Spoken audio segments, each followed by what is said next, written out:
All right. Well, we're at the top of the hour, and I know that your time is valuable. And so we're going to go and get started. Just to introduce myself, I'm Heather Forbes, and I am a trauma specialist. Written several books about working with children in the classroom and how to handle their behaviors. And I also am joined by my colleague, Deanna. Hi, everyone. Nice to meet all of you.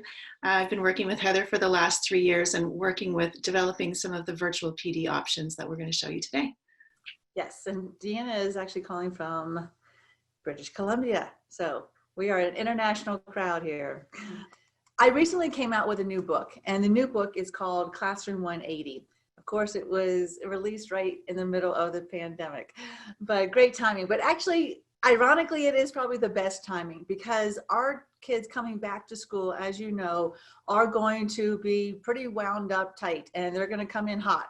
There's a lot of stuff going on with the families out there, and even our really strong regulated families, they're still struggling as well. So we want to make sure that we are showing you the resources that we have to be able to support what this looks like and when you guys come back. So the Classroom 180, what this book is all about, and it grew out of all my other materials that I've been doing over the last 15, 20 years, is that as the trauma-informed movement has been progressing, as we have been able to help people see that this is not just about behavior, but it's also about the internal regulatory state of a child and the experiences that they go through. There's been a lot of really good content out there. The problem is that there's so much content and so many ideas and so many theories and so many techniques that there's no organizational tool. And so the question that kept being asked is then, well, how do I create a trauma-informed classroom? Like I said, there's all sorts of things. There is understanding the ACEs first. We got to understand the science. We got to understand, of course, SEL. We've got to bring in some SEL lessons. Restorative justice is a piece. And then we've got to make sure we have some fidgets, right? And the fidgets in the classroom. Well, what does that look like? How do we then do discipline? What does a peace path look like? And definitely meditation. And then as you see, there's a documentary, and then there's weighted blankets, and then there's schedules, and then there's calm corners, and then there's how do we hold our kids accountable, right? And all this is all about creating a trauma-informed classroom, but there's been no organization to it. So I could keep going on and on and on with pictures and ideas, right? You guys probably have 100 more ideas I don't even have up here. But what does all this look like? And how do you know if you're on the right track? And that's what Classroom 180 is all about, is answering two very important questions. First question is, how do you create a trauma-informed classroom? But then more importantly, I think, is for administrators especially, is how do you assess a trauma-informed classroom? So if you walk into a classroom that is supposedly trauma-informed, how do you know? What is the guiding tool for that? And so we have created both a framework for understanding what it means to create the trauma-informed classroom, and also an assessment tool, a rubric. And so we're going to just briefly go over these and then show you how we can wrap some training around that. And so when I talk about Classroom 180, I put out all those pieces that I just put on that slide about restorative justice versus calm corners versus regulation versus relationship. And I came up with a framework. It's basically a roadmap. And this is a roadmap that can be used by a district, by a school, by a classroom, by a teacher. So it can work at the macro scale, it can work at the micro scale. And just to show you the 5 domains, first domain is about relationship and family culture. This is the starting point. This has to be set up in the classroom or in the school. We have to be able to look at our children's behaviors more from a regulatory approach and understand how we can help them to learn to self-regulate and to equip them around that. And then ultimately, then this is the piece where I think the training is going to be very, very vital, is understanding how do we talk to our children in a way that de-escalates them rather than escalates them. And I'm sure that every one of you have witnessed an individual that, whether they're a teacher or a staff member, talking to a child that is very dysregulated, very, very distressed, and they've done nothing but ramp them up and get them into more of a even aggressive state. So the language of trauma is so important. And then of course, then that aggression piece, we have to deal with safety. There's not enough information out there on how to make our classrooms safe. And so that's a huge part of this. And then ultimately, how to then, when children do cross the boundaries? How do we create discipline that doesn't just punish, but empowers? How do we stop the cycle? How do we keep our kids learning, not just academics, but learning how to be able to have the resources internally within them to deal with life and to deal with the stressors in the school and the social situations and everything that comes at them, and to equip them and empower them. So that is the basics of Classroom 180. That's your nutshell of that idea. I'm going to hand this over to Deanna and have her then show you a little bit about the rubric, the assessment tool. This was really Deanna's part in helping me with the book, so I'll give this over to her. Okay, great, thanks. So Heather's explained each domain to you, and so what we did is we broke up each of those domains into some subcomponents. And we're looking for things that we can actually see in the classroom, and we really wanted to make sure that we could create a tool for observers, peers, teachers doing self-assessments, all kinds of different uses where you'd be able to look and see, am I doing a good job of creating relationships and a family culture in my classroom? Well, I'll know if I am, if I'm hitting these targets, these components here. Do I really understand regulation, and am I really helping my students stay regulated? Well, we're going to look at these components.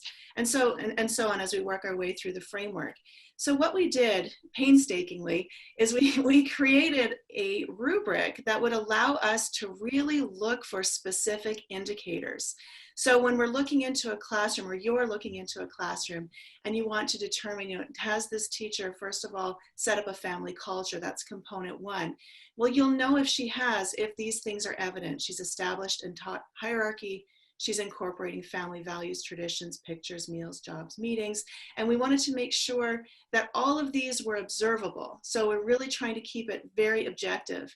And then you're also then able to assign a level of performance. So based on all of the evidence that you gather through a classroom observation, a walkthrough, a conference with the teacher, it's over the course of a year as you're looking into these classrooms and helping these teachers understand, am I doing this well? And if not, what exactly do I need to do to be able to improve in these areas? So we've really broken down each of those domains into very precise components and indicators. And then that allows you to use this tool for coaching, for really building those trauma-informed classrooms, and then of course to be able to use it as a formative assessment tool. Where am I in September versus where should I be, as things are moving along and we're doing more training in that school. So it's very specific in looking at what exactly does it mean to have a trauma-informed classroom. The language of trauma, Heather just very briefly looked at, but it's such an important domain, and we've really broken it down. So when you start looking at how a teacher is communicating with her class, you can really be paying attention to the words that she's using. Is she offering connection? Is she using we and I statements? So again, it's very, very specific. And a question just came in real quick, Deanna. It says, can we get a copy of the rubric? It's pretty blurry. It is probably a little blurry on my screen as well. We don't have copies of that. It is actually in the book. It's part of the book. I feel like we have to keep it with the book because you can't just use it as a, I can get you like a one-page copy. Certainly we can do that for you. But it does have to go with the book because it's more than just a checklist. It's definitely a comprehensive understanding of all this. So yeah, we'll get you we'll send out an email after this with just a sample on it. I'd be glad to do that. And it's embedded into all of the training. And so when you do start to use our tools, all of the handouts and the downloads are included as part of that. So when you do our virtual PD options, we're going to include copies of the rubric that you can use in your classrooms and make sure you have all of the resources that you need to actually implement this. Okay, so what we're going to do now is look at those virtual PD options. So what is available to you to help you build those skills in the Classroom 180? So we're going to look at the first phase, which is to build a trauma-informed leadership team, and do that through a train the trainer approach. So helping you identify some key people in your district that should really learn this framework, and so that they would be able to use the tool. So we've put together boot camps, and we say they're live.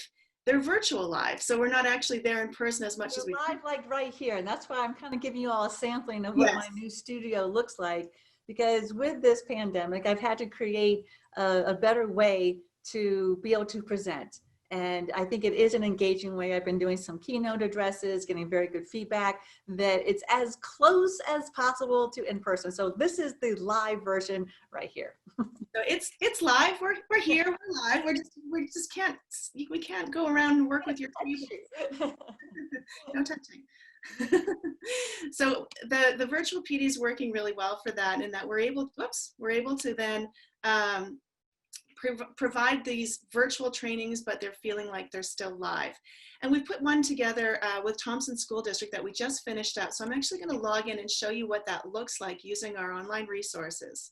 So the idea here is we identify a trauma-informed leadership team in your district that will attend boot camp. And then we equip them with resources that they can then go and train the rest of their schools by using all of the online tools. We've been filming Heather for about 3 years. And so we have all of her breakout sessions, all of her conference sessions from different trauma-informed school conferences. We've got all of that on video. And my team has created a number of self-paced courses for teachers, paraprofessionals, support staff, administrators, and so on. That's all wrapped into the Trauma-Informed Academy. So what I'm going to do today is I'm going to show you the first phase, which is a boot camp, which is what we did at Thompson School District, and then take a look at the phase 2, which is what are the resources that you can then go forward with your team. And while you're bringing that up, I just want to touch a little bit on the idea of a leadership team. This is your core group. What you want to do is get your champions, the people that really get this, the ones that are probably already doing it on their own because it fits them and they have a passion for it. You're always going to have some naysayers. So we want to get our strong group first, and they then build the excitement in the district, in the school. And I think that it's been what I've seen across the nation, that has been really the most effective model. To not try to do it all district-wide, all school-wide at first, but get that one set of champions, get them excited, because their energy bleeds over into everyone else in a much more comprehensible way. Perfect. Yeah, good. Thank you for clarifying that. So this is what some of the tools look like. So, and Haley is here from Thompson School District. So Haley, feel free to jump in on the chat and share your experience with this. So this is one of the sessions that we wrapped with Thompson School District. And so when we say live, Heather came on via Zoom for about an hour and explained the first 2 domains in the Classroom 180 framework. We even had the group do a room scan. So we were able to load in some videos where they were able to go through and preview a video of an elementary school classroom. And then they're looking for evidence as they are touring through the video of a real classroom, and they're filling in this room scan as they're watching video. And so what we've done with this tool, it's part of the rubric, where they're watching videos and they're trying to determine, well, what physical evidence do I see in this classroom? Do I see a job chart? Do I see class values? Is there flexible seating options? So we actually have the group practice doing a room scan using video. You can't be in the classroom right now, but you can certainly watch videos. And we have like 5,100 links in our video library of classrooms that we can observe. So we're pulling in videos for teachers to observe and take notes with. So there's a combination of— jump in here real quick, Deanna. Is that room scan? It is, I think, the most powerful tool for teachers when they are trying to create this classroom to support the really challenging students, is that they do have a checklist. Being trauma informed is a kind of a nebulous kind of thing. It's like, oh, well, just be regulated. Well, what does that mean? And so we actually Deanna and I were out in California at an alternative school out there that is really working in the last 3 or 4 years, become trauma informed. And when we handed them this room scan, they were like doing the happy dance, and they all went back to their rooms and they were putting it in, and they just loved the idea of having some sort of tool rather than this sort of floating nebulous idea. It really gave a concrete way for them to evaluate, and they took it on themselves on what they could do better. Because as you all know, if an administrator says you need to do this better, there's going to be resistance. But if a teacher says, oh, I'm missing this piece, I'm buying into this, I'm going to be able to do this. And even the next day when we came back to that school, that whole area on safety, one teacher had developed this entire lesson. I think she stayed up till 1 or 2 o'clock in the morning creating this lesson because she was missing that on her room scan. And so it really charged up these teachers. It was really great because they were able to even do this in their grade level teams. This was a school that had 3 or 4 teachers per classroom. And they sat together in their groups and, okay, do we have a job chart? Yes. Do we have photos of our students? No. Why don't we have photos of our students? You know, so they were using this as a way to check with themselves if they had all of these features. It worked really well. And again, like Heather said, they had ownership of that tool because they felt, okay, these are things that we're in charge of. This is our space. What are we missing? And I think too, it's worth pointing out with the room scan, it's not about making sure you check all of the boxes. Because sometimes, you know, if you do one of these things really, really well, like if you're a highly organized teacher, for example, sometimes that's enough in regulation to maintain, you know, a really calm sense of predictability for students. So it's not about making sure you've got everything where you have to, oh my gosh, I don't have aromatherapy. I need to go and get some aromatherapy. You don't have to have all of it, but it just gives you some ideas for some of the physical changes you can make to your environment. And then the book, of course, it's 360 pages, full color of what all this is about. So this is the summary. The book then and the trainings are about the explanation, the in-depth, deeper understanding of the foundation of how you put the science then into action, why these are on the list, and why it's important for a lot of our students. Perfect. Yeah. And the question is always about the hierarchy poster. So we always look to the book to get that explanation. So they're not necessarily all self-explanatory. You do need to find out more about these and get some further explanation in those. So the virtual PD is a combination of some live trainings, some activities, using some video, some interaction. You can see, I mean, the discussion boards worked really well, where you've got everybody in the school district then collaborating. And so you've got a nice thread of discussion. You don't have everybody just staring at video doing their own thing. There's some interaction in this group as well. So it works really well with the virtual PD boot camp, where we use some of the tools from the Trauma-Informed Academy, and we build it out through a combination of Zoom sessions and independent work in this academy. And then after every session, there are certificates available. So that's all loaded in here and ready to go. We also did, before they even came to boot camp, we had everybody do a prerequisite course. And so that ensured that everybody had that baseline data, that baseline knowledge, excuse me, so that we wanted to make sure everybody that came to boot camp had the basics. And so what we did is we had everybody complete some prerequisite training. And because we've got so much video footage with our partnership with Heather, we were able to have them get their introduction as if they were at a conference with Heather. So I'll give you a peek as to what this looks like. So my presentation today is based off of the book that I've written called Help for Billy, and we'll be talking about who Billy is today. I also have written several parenting books. Actually, the parenting books came before then, but So we get an introduction to Heather. She's on stage, and she's going to walk through her Help for Billy workshop and ensure that everybody understands these basics, the developmental timeline, early childhood trauma, how to secure trust, hierarchy of learning. So we walk through these basics, you're watching the video, and you ensure then that everybody has the same background knowledge before they can even come into boot camp. And I think the really important part right now during this time is that this video was filmed with a live audience. And so the cameras will pan on to people, and it kind of gives you a sense like, oh, you know, I'm not so isolated. There are other people in this world. And so it's actually, I think, very engaging to watch something more like this at this time than what we ever recognized. Absolutely. Real people. You get to see real people again. And then what we did at the end, the final session was we walked through and played a video, and we did some video analysis. We pressed play on a video of a teacher, and together as a group, we were able to analyze, you know, and stop tape and say, okay, what component did you see there? So because there's so many videos that are available. In the lesson you're about to see, the teacher is using literature as a springboard for an SEL lesson. She has found an excellent book, Captain Snout and the Superpower Questions. Captain Snout is an anteater, and he guides readers to help them eliminate negative thought patterns. At this point in the lesson, they've all read the book together, and they're ready to make personal connections to their own experiences with automatic negative thoughts, or ANTs. As you watch this excerpt, record evidence by creating a running record of the lesson. Focus on the facts, and by facts I mean the things the teacher and students say or do. We've got to steer clear of opinions, judgments, and interpretations. We'll show you how we collect evidence, and then we can all compare our notes at the end. We're using a spreadsheet to collect our evidence, and we'll show you how we use our running record. Before we move on, We work through this video and we stop and we talk about what evidence we've collected throughout.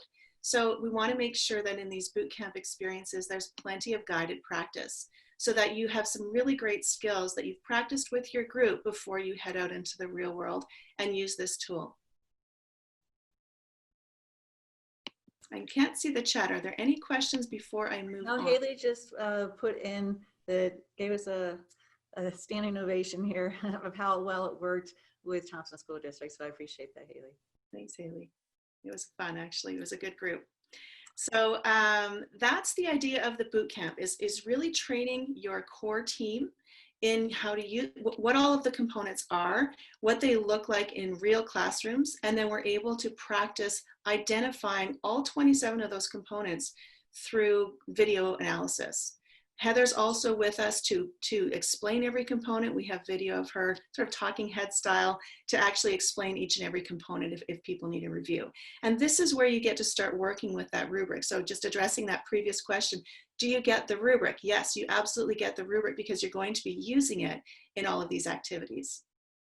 Do you want to go over the website of the boot camp? Sure.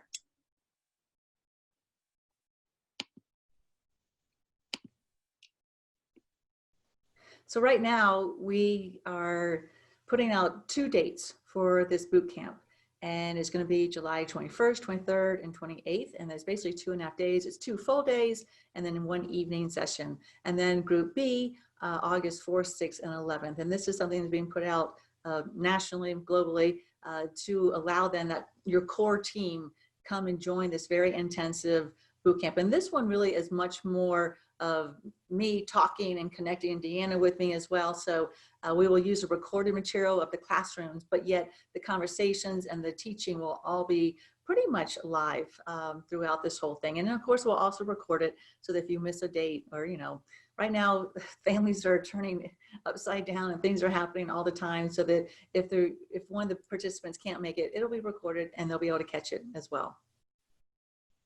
Exactly, that's great. So I'll make sure that you have these links too, so you're able to then revisit this website and get a little bit more information on what's going to be covered and who should be there, what they're going to gain from this.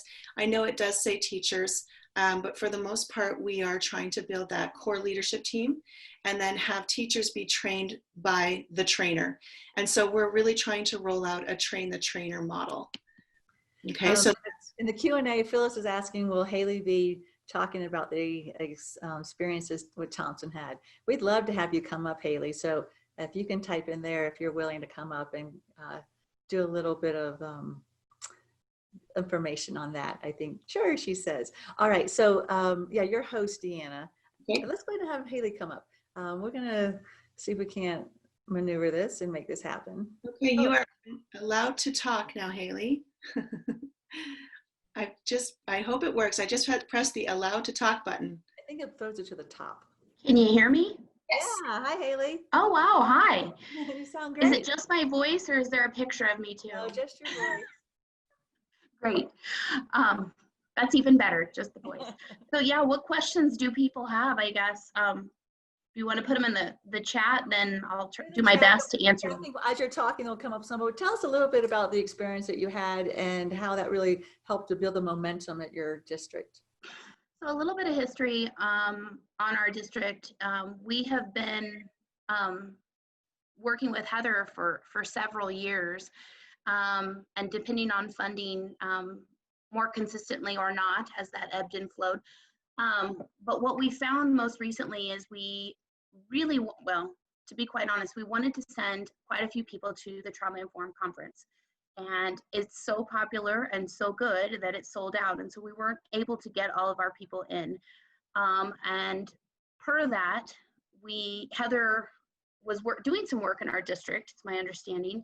And my director and Heather connected. And what we found is that this would be a great opportunity to get all of the training to those people who aren't able to go to the conference and build their skill set. So like I said in the chat, we started with 3 groups at a pretty high level. Our trauma-informed training is not district-wide, or at least our implementation is not district-wide. We have strong pockets, but we also have pockets that could grow. And we wanted to start at a district level, really educating a foundational piece so that we could then see if this would be something that would work district-wide.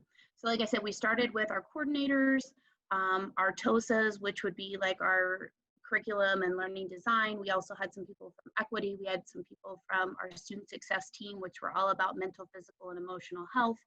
And then our SEL specialists were kind of a different group. They were 20 FTE that was approved by our board, and they were out doing hands-on work in our schools. And so I think there were about 17 of them, full-time, half-time, split 3 ways at different schools, but really were boots on the ground, so to speak, of doing this actual work. So when we set up those groups, we came together, and Heather and I and Deanna said it couldn't have been better timing with all of this happening, because right as we got this finalized, then the quarantine hit. And it was paced wonderfully because we were able to come together, do that prerequisite, build that base knowledge. Then we were left to work a little bit on our own, and it wasn't exactly what we thought it would be, as not much has been since March. We were hoping that the staff that were out in buildings would be able to get out and do some practice, field practice, but that wasn't necessarily the case. But they did have great discussion on the discussion boards, and then we were able to come back and have these live sessions. So our group really loved the pacing of it, a little on your own, a little coming back together to reconnect and ground us and make sure that people were moving in the right direction. Great. If anyone has any questions, just pop them in there. Like Heather said, I feel like there were some huge ahas for the people in this group, and these are higher level admin and different positions. So some great connections on that. I think some great reinforcement on some of the work out in schools that's already happening. And you know, I think the part that I enjoyed the most was that her leadership team was able to be able to type in questions, and then when I came on live, I could answer those questions. So it wasn't just read something and figure it out. It was like, okay, well, I want the next level of thinking, and that's really how you learn, is that you take the information and then you go, well, how does that really apply? This is such an important piece on understanding trauma informed, is the application of how to apply it. So it really helped me to understand where they were and where to then mold and modify my presentation to make sure then that what I did literally was take these questions, put them up on the screen here, and we just then would go through and answer those questions. And our groups love that interactiveness. I felt like they really got to work with the master expert that Heather is in being able to call those questions out and have somebody answer them in a super responsive and timely manner. The people that I've talked to from this cohort loved that, especially when you posted them on the screen, Heather, and they got to see their name up there. Well, and you know what, for me, even as a presenter, I was like, oh, there are real people. There's Kristen, there's Natalie, there's, you know, like it goes both ways, especially right now. So that was very cool. And one more, just kudos to you guys, created an environment where it felt really safe to ask some of those questions, because like I said, with the 3 groups and the 3 levels of learning and understanding, there were some high level thinking questions and wonderings, and then there were some very much practical application wonderings of how to work one-on-one with a teacher who maybe is struggling or hasn't quite bought in. So you did a really nice job of being able to make it feel like people could ask those in a safe environment, Very good. no matter what our level is. So we appreciate that. Wonderful. Well, thank you, Haley. Thank you so much for sharing on the spot. Appreciate that. It's great. Thank you. And actually, the reason we were at Thompson initially when Haley was talking is that Deanna and I were actually up in their schools. They allowed us to come in and do some field testing on the book and do field testing on that rubric. So actually, a lot of the pictures in the book you will see are from Thompson School District. Yeah, exactly. All right, so hand it back over to Dean. Well, we were lucky too, because right before the pandemic, we were able to get Haley to go into a couple of her classrooms and do a pan with a video camera that we then built into the assignments. And so when they had to do the room scan activity, it was just in the nick of time. She was able to get into the school, and we were actually using videos from their schools. So that was pretty neat too. So on to phase 2 then. So phase 1 is building these core skills and this core team. And then phase 2 is making sure that you have all of the resources that you then need to roll out training for the rest of your schools. Not enough to just have a couple champions at your building who are trauma informed. We've really got to make sure that we're building a culture of kindness, that everybody is trained in trauma informed strategies and are making the shifts in the way that they communicate. So building out that complete paradigm shift that needs to happen at a school requires consistent training and requires training for all. And so what we've got then is we have the Trauma Informed Online Academy for every single school employee. And I'm just going to scroll down so you can see what this looks like, these tracks. So this would be part of that, that next step. So you've trained the people in your core group in the basic skills of the 180, but then you've got to make sure that you've got these pieces. So this allows for differentiation. And I'm just going to zoom this in a bit, hopefully make it a little bit easier to read. But the idea is you can differentiate. So if you've got some staff members that need to go back to the very beginning, or not necessarily back to the beginning, but just start, they don't know very much about trauma-informed intervention, they can start at the beginning with Trauma 1 and understand ACEs and the impact of trauma on the brain. You can start at the beginning with some staff. Others who are further along in their journey and have been doing this a little bit longer can move a little bit further through these activities and through these different courses. So all of these are self-paced. There is no live component. This is something that you can make live in your building. These are basically workshops that are ready to go or can be completely self-paced. So you can certainly add a facilitator on there from your district if you like, because we found that the blended approach for the boot camp worked really well for us. But all of these can be run in a self-paced way, and they're basically on autopilot. You can have everybody working through their content, and there are discussion boards embedded in throughout each activity, so you're able to still build in that collaboration. And most importantly, I think we can't forget about the school support track.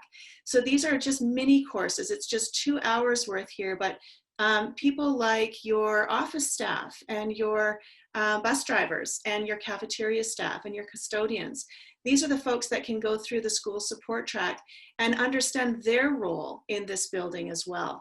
And so we wanted to make sure that there was training for all, and that allows you to really build out that trauma-informed school, and you've got everybody on the same page, talking the same language, implementing the language of trauma, and so on. And so we are in the process now also of creating the Classroom 180 track. This is all very new. We filmed Heather explaining each and every component. We've got video examples. So soon there'll also be a self-paced Classroom 180 track that can be added into the Academy. We're just not quite done editing it right now. So there's probably going to be about 20 hours of new content added when we put the Classroom 180 track into the mix. And I think that as we talk about that leadership team, again, I think the question we keep getting asked is, how do you enroll this in your schools? How do you get buy-in? How do you make sure that everyone's on the same page? And so if you get that core group to attend the boot camp and then come back, and then they have this information to be able to do all the training right there. They don't have to be experts in it. They have the knowledge base and they've been to the intensive training, but then they also have a guidance here to help everyone move through that. I think it's just so important to make sure that everyone is on the same page.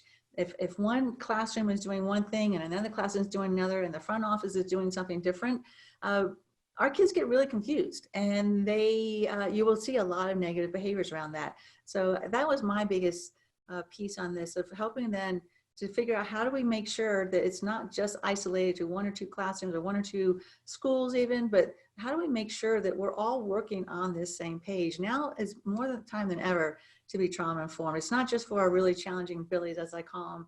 It's really for all kids, and actually for all teachers and everyone, to be able to have that support around them, to be able to be on the same page. It's just so very, very vital. Yeah, absolutely. And that's why we load them into this course drop-down box up at the top of the screen. So everybody gets a username and password. And then they go into the platform and they're able to choose the course that they're going to start with. Or maybe as a building, you say, you know what, everybody's going to start with Trauma 1. And we start working our way through, and we do differentiate by grade level as well. So when we get into some of the video examples, we do want to make sure that the high school teachers are watching high school scenarios. And so I'll give you an example of what this looks like. If you have, by the way, little kids around, the video example is there's going to be some bad language in this video example. So maybe turn down the volume or throw some headphones in, but we created these scenarios as real as they could possibly be to show your staff, what do you do when things are escalating in the classroom? What do you do and what should you not do? And so I'll just play a little preview of this. Heather,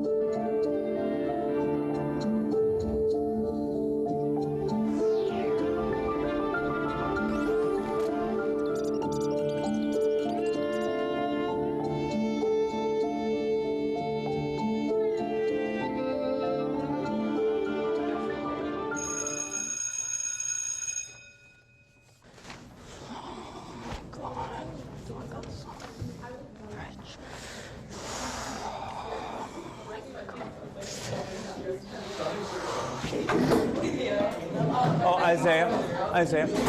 Pat, we're going to do Streetcar Named Desire today. Could you start passing these out to everyone, please? Thank you. That son of a bitch called my girlfriend a whore and a slut and a fucking bitch on my Twitter, and I'm gonna fucking kill his bitch ass. Andy? Yes, Andy. That's what he said. You son of a bitch, god damn it! okay. Heather, you want to jump in on here? Excuse the language, but we made it real.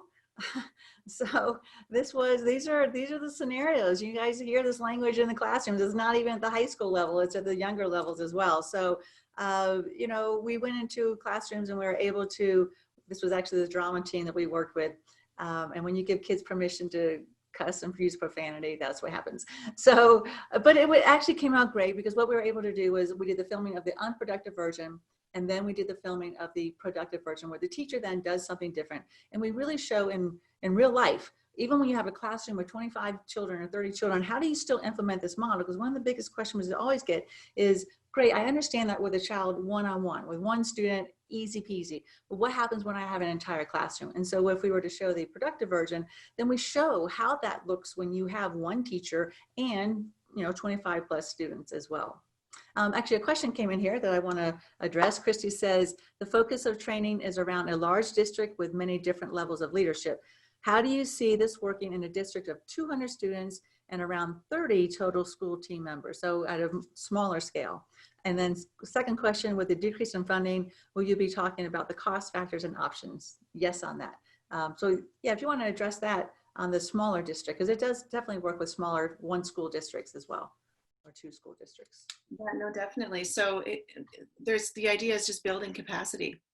So it doesn't have to be just working with, all levels. This is something that a school can just easily run with. Smaller district, large district, it doesn't matter. It's going to work. And so the idea really is to just make sure everybody's got access to different layers of resources. So if you're ready to get into a framework where you want to give people the roadmap to build out that plan, then the Classroom 180 route works really well. If you really need to get to the basics, then you may want to just be getting into some of the Help for Billy or the basic track content. So it depends on where everybody is in their own implementation of trauma-informed practices. And we've worked with schools where their district isn't doing it, but that one school wanted to create this model and this framework in their schools. And so it worked beautifully on the small scale as well. So I hope that answers that. But yeah, the second question was about pricing. I think we can go ahead and pull up that slide of what this looks like. Sure. Yeah, absolutely. Let me just go through here. Okay, so the webinar was really about trying to provide some resources around trauma-informed intervention. And so what we've put together are just some resource options for you that we can provide virtually. So the Train the Trainer approach for the boot camp, you can see the pricing here, whether it comes with or without a book.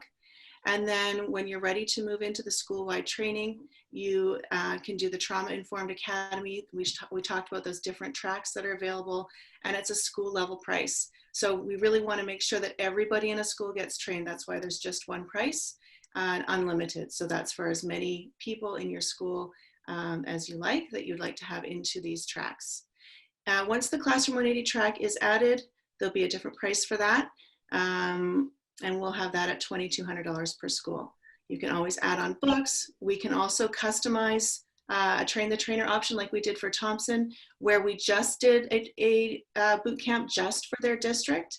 That would be an option as well, that we just do a completely customized boot camp for you. And then, and I just want to reiterate that the pricing on the second one for the online academy is for everyone in the school, and that's for a year subscription, right? I think. Right, 12 months. Yeah. So, and I've had principals go and sign up for just their one school, like Christy, that question you had. And that principal then every week on Wednesday when they had their staff meeting, he would just go over like 10 or 15 minutes. That's it. But he did that every single week for the entire year. And that school really had a major turnaround because they were able to take it. It wasn't just a one and done, one PD training. It was a consistent, continual learning of this material so the teachers could go back to the classroom, staff could go back, and then they would run into a roadblock and then come back and be able to have that next level of conversation around that. And because being trauma informed is not just a technique, it is really a cultural shift. This is what we have to do in our schools to create the change, the long-term change. And I know from the stats that we have from other schools that this kind of change isn't just, it's not just one little piece of change that then all of a sudden goes away. This is equipping our kids long-term. And so when you start in the elementary school, and then by the time they're in high school, they're going to be so much better off. And especially even the high schoolers, you're equipping them to be able to be in that real world and to be able to be with a stressful job and know how to regulate. So I just, you know, my heart and passion is all about helping our kids being able to get back to that love of learning. And this is exactly the way to do it. But it does take a cultural shift. And that's why we're looking at how we can best create programs to support you all. Because I, you know, being in Colorado, I'm just tickled to be able to be here to show you and to show, you know, what we have available. I want to make sure our kids coming into the schools, that your teachers and your staff are equipped. The burnout rate is high. And when you have the right material and you have then the ability to touch kids and to meet kids in their heart, then you have success. Then you have the academics. You have kids that are coming to school. Your attendance rates increase. All of that gets better. And you have less time that you have to deal with all the negative behavior. So I could go on a rant on that, but that's just where I am on this. So any questions around that? Where are we? We're at like 45 minutes. So yeah, I just really appreciate y'all's time. I don't know, Dean, if you have any more. I just want to make sure we're not dragging this out. Yeah, no, I think the goal of the webinar was to provide some ideas for some resources that you can take forward with in your virtual environment. And I think that was accomplished. And then I just wanted just some general feedback from you all on the rubric in general. You know, we feel like it was a step that we really needed to take and that the world was looking for some guidance in providing a roadmap. Has anybody done this work in their district already? I'm just curious to know if anybody has started this work or if this is needed or, you know, a solution for you. I'm just looking for some thoughts on that. And along with that, I think help us understand what your needs are. That's what we're creating is what you guys need. You know, I've been talking to superintendents and principals around the nation and trying to figure out, you know, this is a very challenging time. All right, so the question is, can you just buy the book without the training? Yes, absolutely. You can start there. Just go to classroom180.com. It's that easy. And sometimes that might be the best place to start. So Classroom 180 is the book. And then if it's a good fit for you, that will give you the overview of what all this is about. I think that's a great question.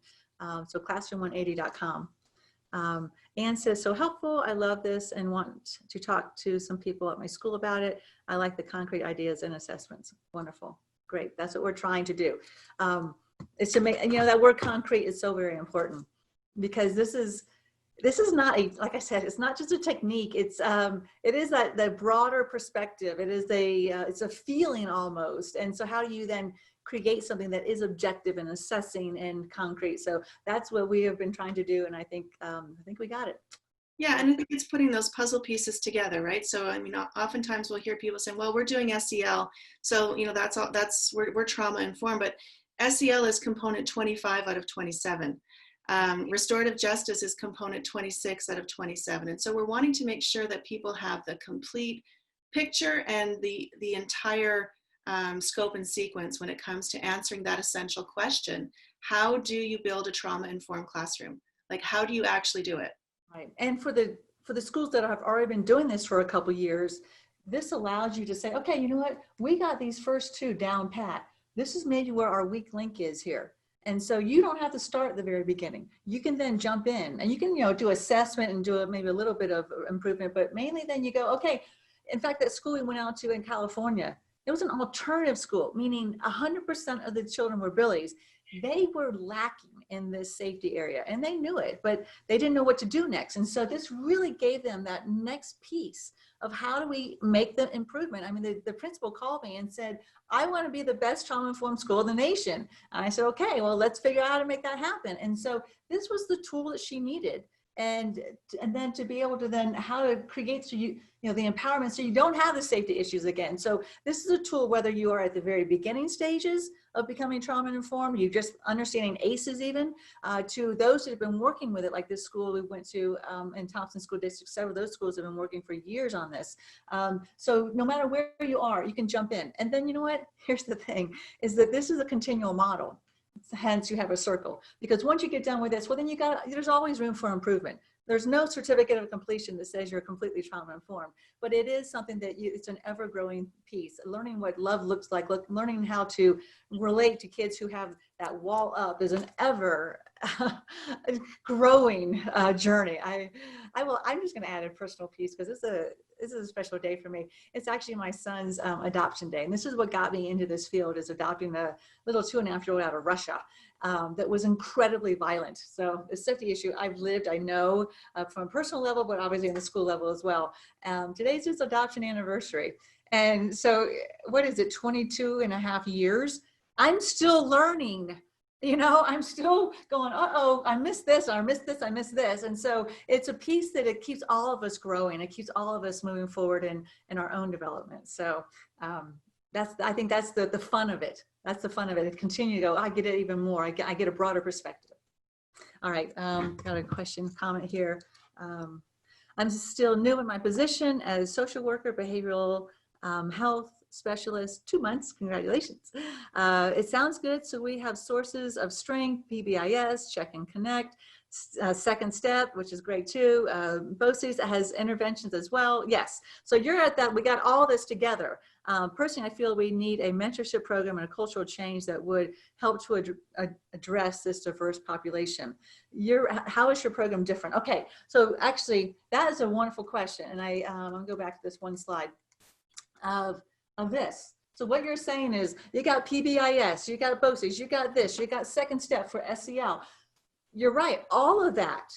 But what this allows you to do, and it may be just starting with the book even, is just saying, okay, where do those pieces fit in? All of those are great. And there's no one way to become trauma informed. Some schools do PBIS, some do something different. Some do a second step for SEL, some do something different. So this isn't a recommendation of you have to do it this way. This is that framework. This is that roadmap to say, you know what, if we've got SEL, which is up in here in the 5th category, in the 5th domain, are we really making sure that it's trauma informed? Is this program just off the shelf, or do we have to look at this a little bit differently? So this allows you to really objectively look at the pieces that you do have and say, do they fit? Are they a good fit? There are going to be some things that you have to modify a little bit.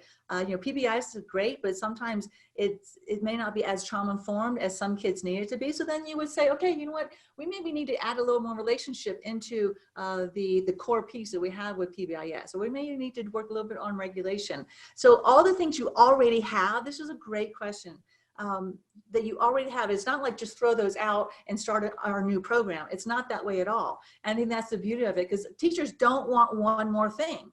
They don't want to say, oh, well, we're going to start a new initiative. They've had enough initiatives. And a lot of the things you're using absolutely do work. But this allows you then to make sure that you're not lacking in certain areas, or that maybe some of the things you're doing are a little too behaviorally based versus regulatory based. So this gives you the umbrella. right? The roadmap of everything you have to make sure that you are on the right track. And I'm anticipating a question about COVID, but it hasn't come up yet, because in our last couple webinars on the impact of COVID on trauma impacted students, and really kids that weren't trauma impacted before COVID, how does this framework help prepare teachers and schools for coming back to school in the fall? Yeah, and I'll just answer that real quick, is you know what? It starts right back here, right back in relationship and family culture. We've got to get our kids grounded again. They're coming in with a lot of families, and like I said, a lot of our really healthy families have been completely distressed, very disconnected. And so how then we got to get our kids grounded again. And you know what? It's not just our students, it's all our staff. We've got to get our teachers. For you all that know teachers that have been just juggling family, teaching their own kids, teaching kids online, trying to find the kids that are MIA, you know, being mom just in the home with your kids all the time, or dad. You know, our teachers are stressed out. And so we got to get our teachers back to a state of regulation as well. And so all of this also is a way to say, how do we shift this and mold this in the times that we are right now? Well, I appreciate everyone's time and for being here and lending us an ear. And I just, my heart goes out to you, because I know you are in such a huge challenge of what does this look like with so much uncertainty, which is of course the definition of trauma, uncertainty. So what we can do to support you all, please let us know. And we, you know, go to Classroom 180 website and go to any of our websites. We've got information there, and we'll just send, I guess we can maybe send you a note on that as well. All right. Thank you. Thanks, everyone. Have a great day. Enjoy the beautiful hot